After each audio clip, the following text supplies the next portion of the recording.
Hi, I'm Emma.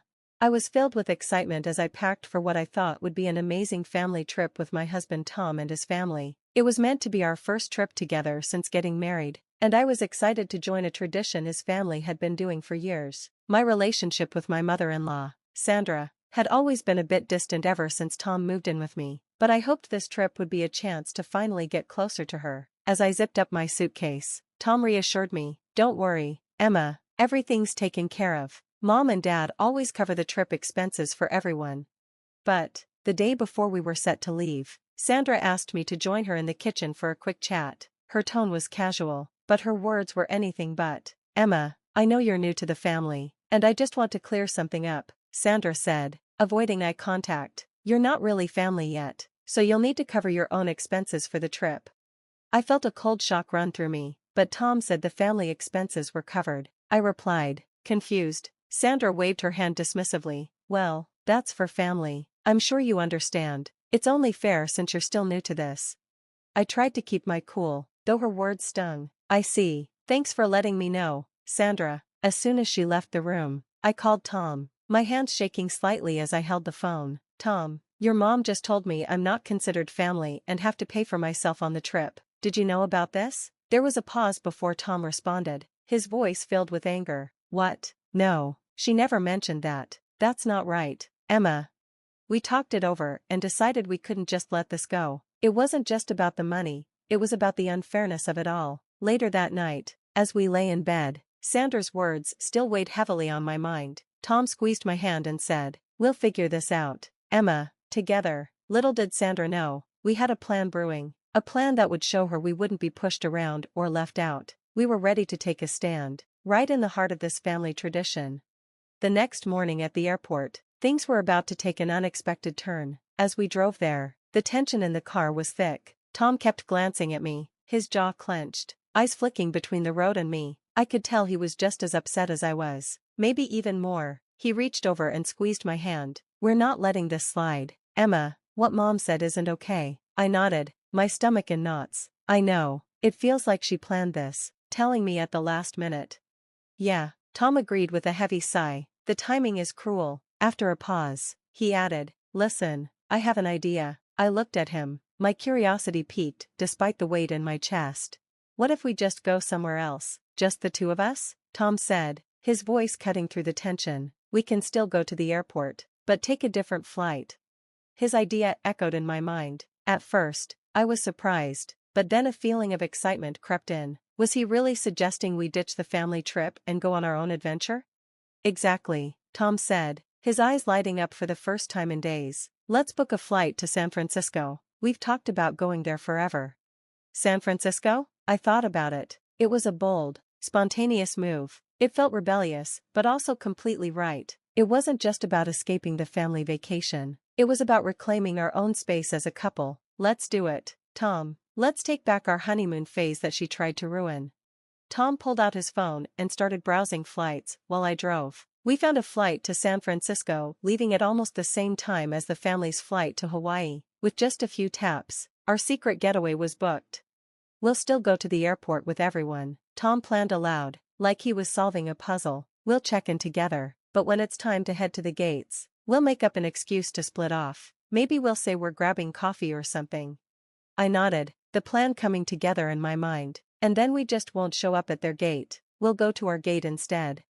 "Exactly, and once we're on the plane, I'll text Mom. I'll tell her that since you're not considered family, we decided to do our own thing."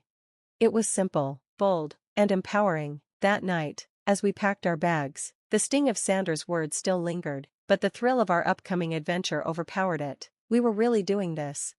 The next morning at the airport, the usual pre-flight chaos buzzed around us. Sandra was busy handing out boarding passes, her voice loud as she went over plans for the trip, completely unaware of our secret. The family chatted excitedly about the beaches and activities in Hawaii, while Tom and I exchanged knowing glances. As we walked towards the security line, Tom leaned over and whispered, "Ready for this?" "More than ever," I whispered back, surprised by how strong my voice sounded. We were stepping into a new chapter, one where we weren't just following someone else's rules or expectations. This time, we were writing our own story. The airport was alive with activity, families, travelers, and crowds rushed about, each lost in their own plans. As we rolled our suitcases through the sliding doors of the departure hall, the air was filled with announcements and the excited buzz of people heading off on their adventures. Despite the chaos around us, I felt calm. We were finally doing something for ourselves. My heart raced with a mix of nerves and excitement as we walked through the airport, each step reminding me of the bold choice Tom and I had made. We stayed close to his family, blending in with the usual routines and the lively chatter about their vacation plans. Sandra, fully in vacation mode, was handing out itineraries and barking last-minute instructions, oblivious to the rebellion brewing right under her nose. "Everyone, remember, we're meeting at gate 24, Sandra called out, her voice carrying a note of authority over the noise. We nodded and responded without thinking, playing along as we prepared for our secret plan. The plan was simple, but bold. As we neared the security checkpoint, Tom leaned in and whispered, "Ready for the coffee trick?" I nodded, feeling both tense and excited. "Let's do it."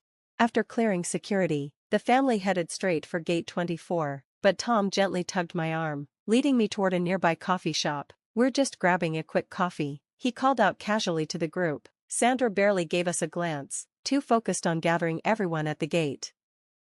Once inside the coffee shop, we waited until the family was out of sight, then made a quick, quiet exit in the opposite direction, heading toward a different part of the terminal. My heart pounded as we looked around to make sure no one from the family could see us. It felt like something out of a spy movie, sneaking through the airport with our own secret plan. When we found our gate, the relief was immediate. The departure screen confirmed our flight to San Francisco, and we finally sat down, feeling a little more at ease. Tom pulled out his phone, hesitating for just a second before typing out the message that would cut us off from the family vacation. "Mom, since Emma isn't considered family yet, we decided it's best to do our own thing this time. We're heading to San Francisco instead and we'll spend the week there. We needed to do what's best for us right now. I hope you understand." He pressed send, and just like that, the message was gone, marking a new chapter. We turned off our phones, choosing to silence whatever responses might come in the moment. The relief was immediate, but there was also an underlying tension, knowing we would have to deal with the fallout later. As we boarded the plane, it felt like stepping into a new world, a space where we could finally breathe, free from the expectations and disappointments that had weighed us down. When the plane took off, it felt like we were leaving behind the weight of the last few days. One chapter of our lives was fading behind us, while a new adventure awaited in the distance. Back with the family, the reaction was explosive.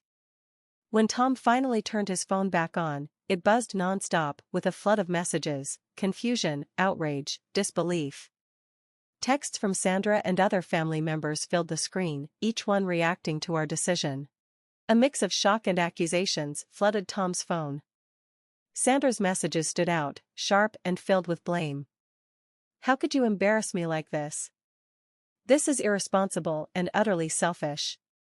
Her words stung, but as San Francisco came into view, bathed in the golden hues of the setting sun reflecting off the ocean, the noise of the family's discontent felt distant. We were on our own adventure, one we had chosen together. Despite the turbulence we left behind, ahead of us lay a new path, full of our own choices and dreams. This escape wasn't just from an airport or a family vacation. It was a move toward finding our own moments of freedom. San Francisco welcomed us with its iconic fog and lively streets. We wandered through Fisherman's Wharf, laughing over clam chowder and sourdough bread, snapping photos beneath the majestic Golden Gate Bridge. For the first time in a long while, it felt like we had truly escaped. We were free to explore and enjoy each other's company, without the looming shadow of Sandra's disapproval. For those few days, our spirits soared as high as the city's famous hills. But even as we lost ourselves in the beauty of the city, Tom's phone continued to buzz with reminders of the storm we had left behind. He kept the details to himself, trying to protect me from the worst of the backlash, but I could see the tension in his eyes. Reality awaited us, heavy and unavoidable. When we returned home, it hit us right away. Sandra's car was parked outside, a dark cloud over what we had hoped would be a peaceful return. Tom squeezed my hand, silently bracing for what was to come. We hadn't even put down our luggage when Sandra stormed through the front door, her face twisted with rage and hurt. How could you two be so selfish to just run off like that? She snapped, her voice slicing through the calm we had gathered. Mom, we needed to do what was best for us. We felt excluded and unwelcome, Tom replied, his voice steady but clearly defensive. That's no excuse to humiliate me in front of the entire family. Sandra shot back, her hands trembling with anger. The argument escalated quickly. I tried to step in, hoping to calm things down. Sandra, we didn't mean to upset you, but... Don't you dare butt in, young lady, she interrupted, her eyes blazing with fury. You're the reason my son is turning against me. In a sudden flash of anger, Sandra lunged forward and slapped me. The sting of the slap wasn't just physical, it was the clearest sign of the toxicity we had been trying to escape. Tom immediately stepped between us, his face filled with outrage. That's enough, Mom. You can't just come here and attack Emma like that. The situation spiraled out of control. Sandra continued to hurl accusations, her voice rising with every insult. Tom had no choice but to call the police. By the time the officers arrived, the air was thick with tension and unspoken bitterness. After explaining the situation and showing the red mark on my cheek, we pressed charges. Sandra was taken away, still spewing anger and resentment. When the officers left, the house fell into a heavy silence. Tom and I sat down, the adrenaline slowly fading, leaving behind only exhaustion and a deep sadness. We had escaped for a moment, but reality had followed us home. We were no longer the same people who had nervously hatched a plan in an airport coffee shop. We had grown stronger, united by everything we'd been through and our shared vision for the future. Looking back, I realized that our journey wasn't just about escaping Sandra's toxic influence, it was about embracing our right to create our own family story, one built on love and mutual respect, things that were non-negotiable for us. This wasn't just about leaving the past behind. It was about moving forward into a life we had chosen together, a life where every new day was a testament to our resilience and our commitment to never settle for less than we deserved. As moving day approached, I glanced at the packed boxes around us, a symbol of our readiness for a fresh start. This wasn't the end of our story, it was the beginning of a bold new chapter. A chapter filled with hope, peace, and the promise of building something beautiful, on our own terms. As we closed the door on our old life, we stepped confidently into our future, ready to write our own narrative. And that's the end of our story, everyone. Now, I want to ask you, do you think it's justifiable to cut ties with family members if they continually disrespect your boundaries? I'd love to hear your thoughts and experiences in the comments below. If this story resonated with you and you want to see more content like this, don't forget to hit that like button and subscribe to our channel. Your support helps us continue sharing these stories. Let's keep the conversation going in the comment section.